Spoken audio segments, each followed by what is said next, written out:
Hello, everyone, and welcome to Franz's Real Estate Facts episode. I have totally stopped paying attention now because I've been doing this since January.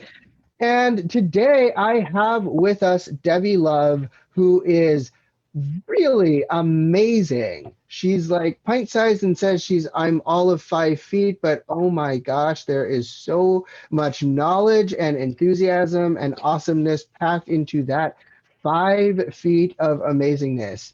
And Debbie Love is a self defense instructor. And one of the things that Debbie says is if you got to use self defense, that means that everything else has failed. So, what we're going to talk about today is 6 things that home sellers can do to be safe when they're showing their homes. And really, honestly, I know that I'm a real estate agent and I know that I often list homes or I sell homes. But honestly, I also recognize that there's a lot of people who want to sell their own homes, and there's all kinds of services out there where people can sell their own homes. And what I say is, I want to help people and teach people what they got to do to be safe, right? If you're selling your own home, I want you to be safe. And so today, what we're going to talk about is what you can do if you are selling your own home to be safe, because there are a lot of random people who are going to be asking about seeing your house if you're selling your own house, right? So, what can you do to be safe when you're selling your own home? So thank you so much for being with us, Debbie. You are so awesome, and I love talking to you, and you've got so much knowledge about self-defense. So I'm wondering, when people are selling their homes, what are some things that they can do to be safe from all these random people who are going to come into their homes and look at it? Well, Frantz, I'm delighted to be here with you. Uh, what people can do, the first thing is when someone calls, they want to see your home, you assess that person over the phone. Firstly, you try to tweak out anything in their voice that might make you question. When they show up, you also assess them in person. You just make sure that they seem normal, that everything's copacetic there. Yes, that's definitely the first step is getting those vibes over the phone. If you get bad vibes, make an excuse or schedule it for a distance for sometime in the future. Yeah, that would be your very first step. Uh, as far as going on from there, would you like me to go on from there, or uh, Absolutely. So it sounds like the first thing is figure out, is this person kind of creepy, basically. that creep factor? It's one of those things where the hair on the back of your neck may stand up, or you just get really bad vibes. It's your intuition. It's telling you this person isn't cool, or they seem just fine to me. So whichever thing um, comes into your mind with this. If it is somebody that when you meet them, upon meeting them, that you get that means that an emergency has just come up. You cannot show your house at that time, Right, and you leave, right. you get away. Yes. Absolutely. So, and what are some other things that people can do in terms of just like preparing and being safe? Well, one of the things is if you've got an appointment, you don't know who they are, or multiple appointments, you let someone know. You let a neighbor know that you're doing this. You might even want to have a code word for them that you can just text. I would have that all set up in advance. But yeah, that's not a bad idea. I would say I,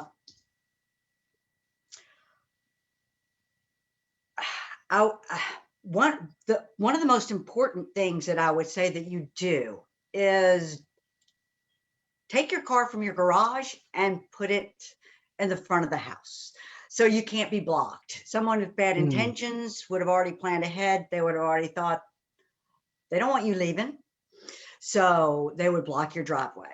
If you're in a mm, driveway, your car's in the garage, take one of your cars and put it in front of the house so it is not blocked. mm. Take it to the curb, shall we say. And Right. yeah. And another thing that I would do definitely, and I have a habit of doing this, is having something in my hand. Mm, Having something in my hand that I could use as a just in case I needed something to fend off an attack. To be honest, there's, when we learned in school how to kind of put our keys in between our fingers, well, that's number one. That's a bad idea. That's not the way you should hold your keys. But having a pen in your hand that you can hold, and if you needed to, you could strike with it.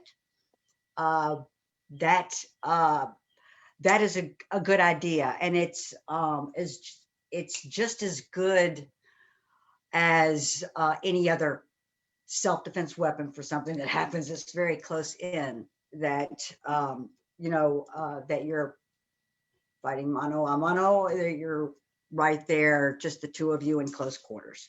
mm. So these are the things that I would do. I mean, I think the most important thing is having your car at the curb.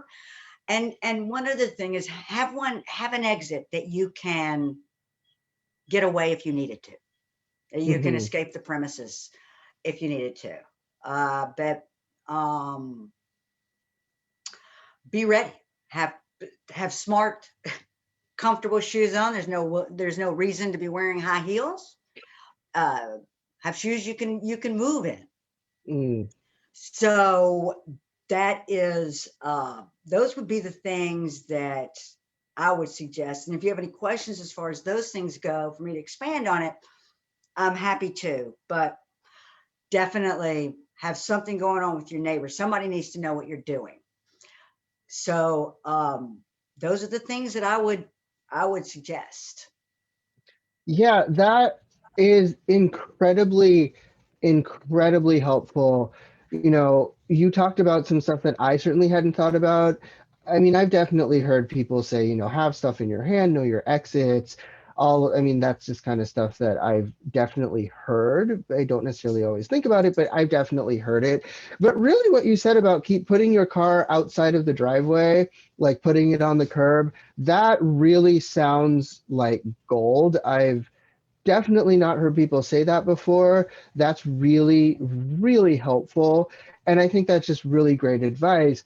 And these are just things, as a home seller, somebody who maybe wants to be a first sale by owner, somebody who, wants to show their own house. There's a lot of discount brokerages out there that say, we'll just do the paperwork, you do all the showings and all of that. Well, these are things that you need to be thinking about if you're going to be working with those kinds of brokerages or you're going to be a for sale by owner. You have to think about safety. And, you know, the bigger the house, the more safety you got to think about, right? The bigger the house, the more space there is. If you've got, lots of acreage, then yeah, the more space there is for somebody to maybe do something that they weren't supposed to do. And so it's really important for you as a person who's selling your own home to think about that. And of course, if maybe that's stuff that you didn't think about, or maybe you're like, maybe I don't want to think about all these things, then maybe you want to consider hiring a real estate agent so that, we can think these things for you, so that you don't have to have that additional stress. There's just so much stress in selling your home.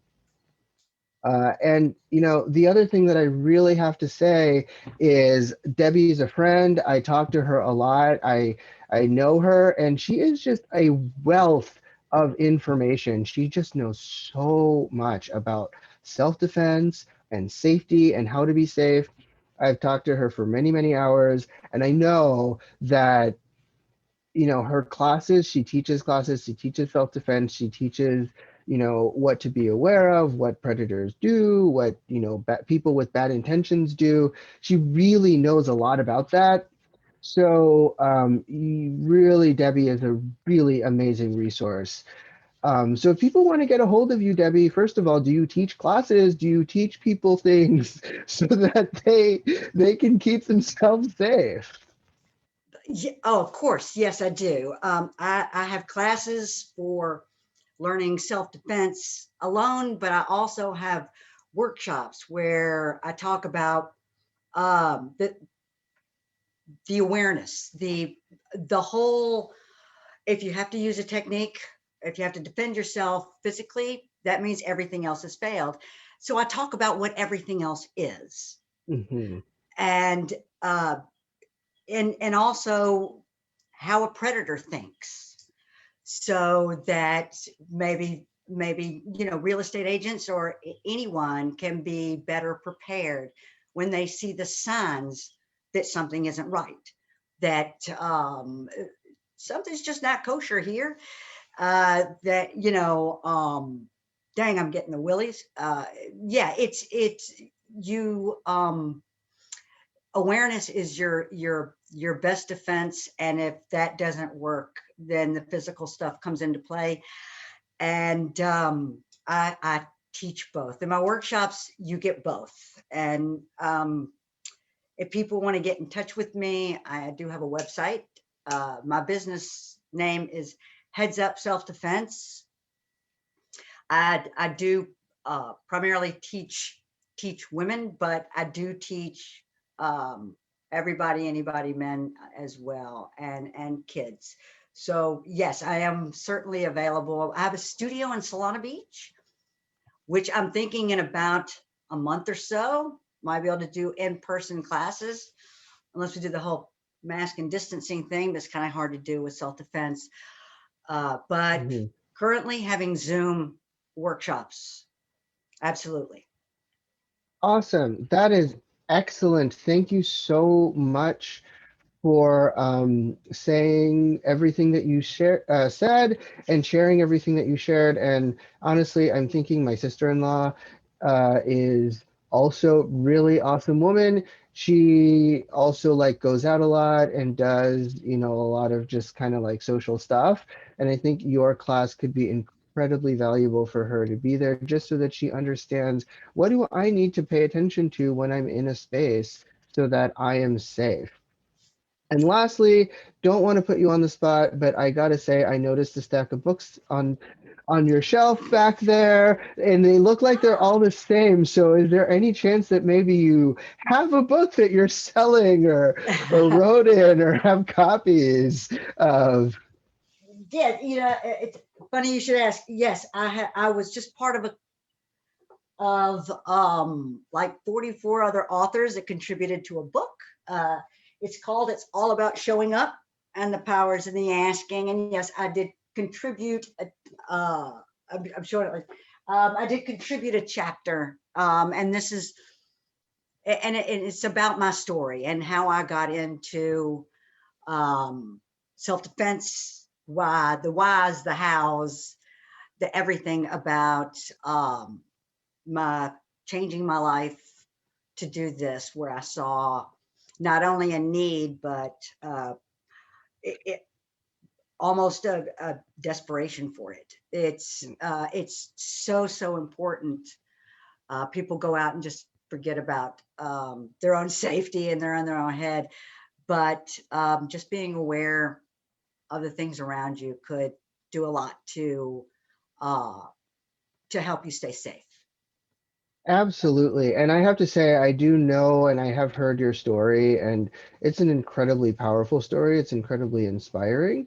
And so, anybody who's watching, I would recommend that you read Debbie's book, read her story, and also just reach out because she is a wealth of knowledge on safety. So, thank you all for tuning in. I really appreciate it. If you've got any questions, I can be reached. Obviously, I've got my contact information on my background. And if you need anything from Debbie, I also encourage you to reach out to her because she is a really awesome wealth of knowledge. Thank you so much for being with us, Debbie. I really, really appreciate it. This has been great, Franz. Thank you. Thank you so much. Bye bye.